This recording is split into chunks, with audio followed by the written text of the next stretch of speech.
নমস্কার, আমার মিষ্টি ওভেনে তোমাদের সবাইকে স্বাগত। গরম ভাত আর সাথে শুধু তেল পটল, আর কিচ্ছু লাগবে না। মহারাষ্ট্রে একটাই সবজি যেটা খুব একটা দেখতে পাওয়া যায় না, তবে দেখতে পেলেই অবশ্যই ঘরে নিয়ে আসি। ভালো করে ধুয়ে এবার কেটে ফেলি। আমি খোলাগুলো বেশ ভালোভাবেই ছাড়াই, খুব একটা আমি খোলা রাখি না গায়ে। সব কটা পটল এইভাবেই আমি কেটে নিচ্ছি। এই তেল পটলের কথা আমি জানতে পারি আমার শাশুড়ির মায়ের কাছ থেকে, কারণ উনি এটা ভীষণ ভালো রান্না করতে পারেন। আর বিশাল এটা খেতে এতটাই ভালোবাসে যে ও মাঝে মাঝে আমায় বলে এটা করে দিতে। এখানে এসে আমার বেশিরভাগ রান্নাই বিশালের কাছ থেকেই শেখা। এবার পটলগুলোর সব কটা মুখ ঠিক এইভাবে কেটে নেব। প্রতিটা পটলই আমি এইভাবেই কেটেছি।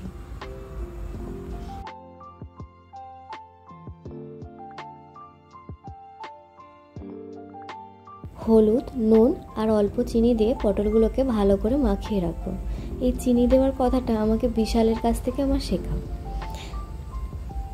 এখানে এসে প্রথম রান্না শেখায় ওর কাছেই আমার। কড়াই এবার পরিমাণ মতো তেল দিলাম।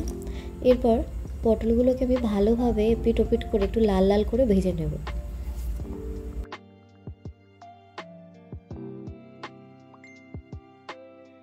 পটলগুলো বেশ লাল লাল ভাজা হয়ে গেছে। এবার আমি পটলগুলো একটা একটা করে তুলে নেব। এবার তেলের মধ্যে অল্প 5 ফোড়ন আর একটা শুকনো লঙ্কা দিলাম। এরপর একটু ভাজা হলেই এর মধ্যে হলুদ গুঁড়ো, লঙ্কা গুঁড়ো আর অল্প জিরে গুঁড়ো দেব।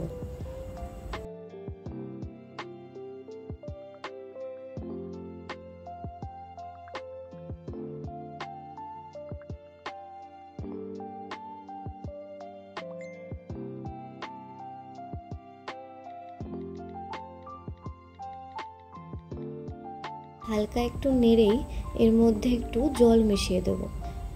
এবার মশলাটা ভালো করে কষবো। এবার যেই তেলটা ছেড়ে দেবে সাথে সাথে আমি এবার পটলটা দিয়ে দেবো এর মধ্যে। তেল ছেড়ে দিয়েছে, এবার আমি পটলগুলো সব দিয়ে দিই। মশলাটা এবার ওর সাথে একটু ভালোভাবে মিশিয়ে নিই। ব্যাস, হয়ে গেল রেডি আজকের তেল পটল। তোমাদের সবাইকে অসংখ্য ধন্যবাদ এতক্ষণ মন দিয়ে আমার এই রেসিপিটা দেখার জন্য। কেমন লাগলো অবশ্যই কমেন্ট করে জানিও। আজ আসি, আবার আসবো।